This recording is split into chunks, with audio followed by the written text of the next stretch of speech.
finally understood, too late, is that she told me she loved me. At my age, regret isn't loud, it's steady. I'm 78 years old, and I need to warn you about something, because no one tells you this. Not your family, not your friends, not even the people who claim to help you. There's one thought that keeps haunting me, quietly, every day. Most people understand this at the end of their lives. I didn't think it would happen to me either. And by the time you do, it's already too late to fix. Most mornings I wake up before the sun, not because I need to, because my body no longer remembers how to sleep in. The house is quiet then, not peaceful, just quiet. The kind of quiet that reminds you who isn't there anymore. That's usually when the thinking starts. I used to believe that if I stayed busy, if I kept moving, I wouldn't have to think so much. But at 78, movement slows whether you like it or not. And when the noise fades, the past gets loud. It turns out I misunderstood life for a very long time. I didn't ruin it. That matters. I didn't make one terrible mistake. I didn't lose everything overnight. What I did was more ordinary than that, more respectable. And maybe that's why it took me so long to see. I thought life was something you prepared for. Work first, stability first, responsibility first. And then, someday, you arrive, you rest, you enjoy, you finally live. So, I prepared. I was very good at preparing. In my 20s, I was ambitious in a quiet way, not reckless, just determined. I took jobs I didn't love because they made sense. I told myself passion could wait. There would be time later. I married young, not impulsively, practically. She believed in me. She was patient in that way young people are, thinking patience has an end date. We talked constantly about the future, the house we'd have, the trips we'd take, the people we were becoming. The present was just something to get through. In my 30s, I was always busy. Busy felt important, necessary. I wore it like proof that I was doing life correctly. I missed dinners without noticing I was missing them.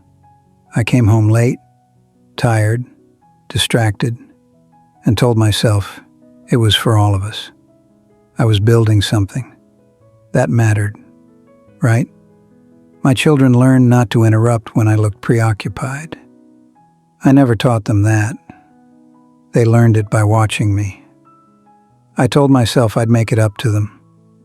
Weekends would come, vacations would come. Someday. There was always a someday. In my 40s, the cracks appeared, quietly. Not the kind that scare you.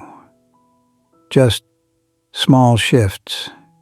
Conversations became shorter. We talked more about schedules than feelings. One night, sitting at the table after the kids were asleep, I realized I couldn't remember the last time we'd laughed together for no reason. The thought passed through me, and I let it go. I told myself marriage changes, that this was normal, that stability mattered more than closeness.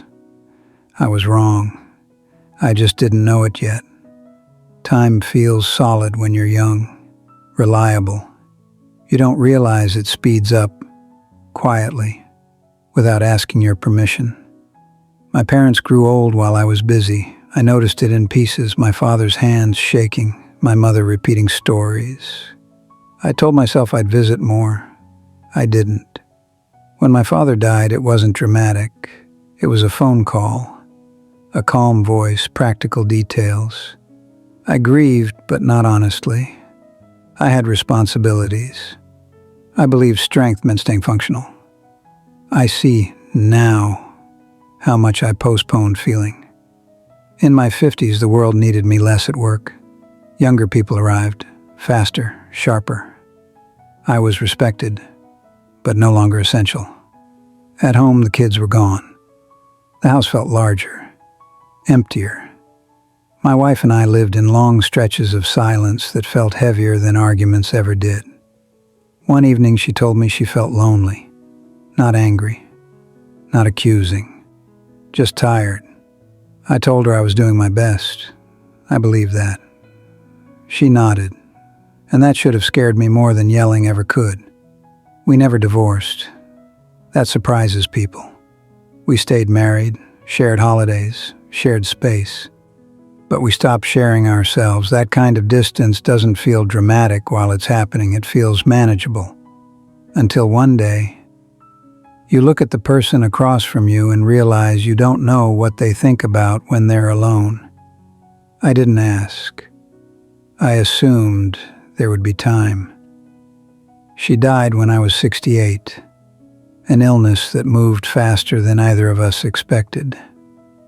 In the hospital, she held my hand, and I felt the weight of everything we never said pressing into that small space between us. She told me she loved me. I told her I loved her too.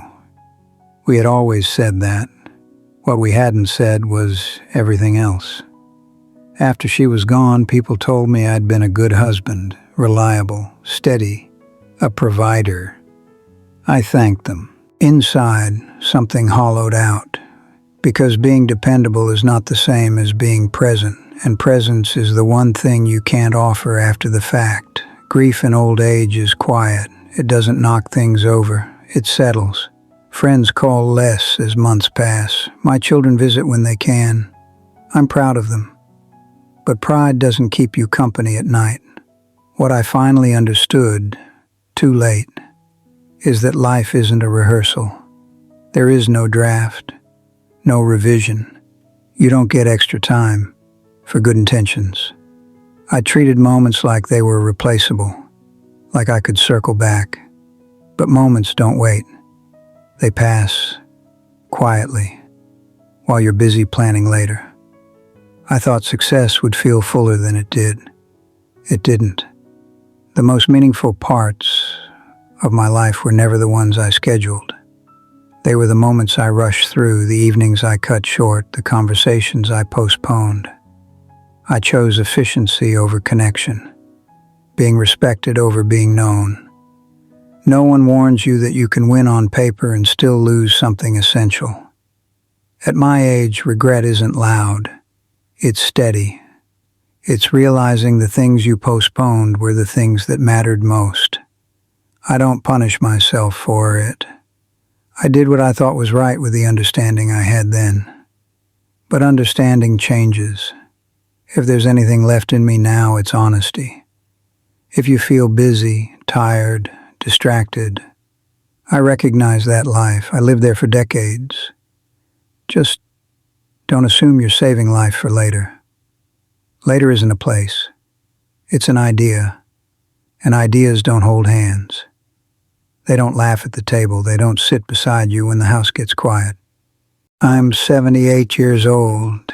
I've lived a full life by many measures, but fullness isn't about how much you did. It's about how much you were there for.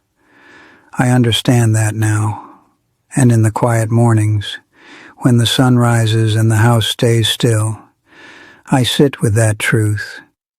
I don't fight it anymore. If this meant something to you, I'm glad. That's enough for me. If you don't want to learn these lessons the hard way, consider subscribing. I'll keep telling these stories before they disappear.